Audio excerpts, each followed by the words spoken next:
नमस्कार, मी संपदा. कारा न्यूजच्या मराठी बातमीपत्रात आपल्या सर्वांचं स्वागत करते. महागाई भत्ता, घरभाडे भत्ता व वार्षिक वेतनवाढ देणे आणि 7वा वेतन आयोग लागू करण्यासह विविध मागण्यांसाठी मंगळवारपासून महाराष्ट्र एसटी कामगार संघटनेतर्फे राज्यभर बेमुदत उपोषणाची घोषणा केली.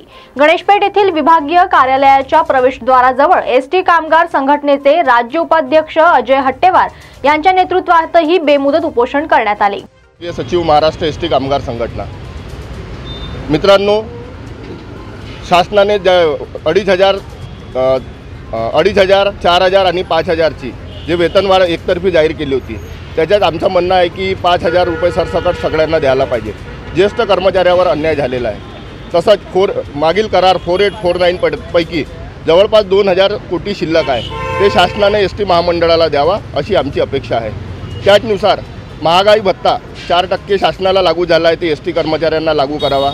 महागाई भत्ता व DAचा जो एरियस होता त्याचा फरक अजून शासनानं संघटनेला दिला नाही. तसेच कर्मचाऱ्यांना सरसकट महागाई भत्ता व DAचा एरियस देण्यात यावा. तसंच घरभाडे भत्त्याचा 1% जो फरक होता तो सुद्धा देण्यात यावा. या मागणीसाठी आम्ही आजपासून उपोषण करत आहोत आणि हा उपोषण आमच्या राज्यस्तरीय असून सर्व विभागीय कार्यालयावर उपोषण सुरू आहे.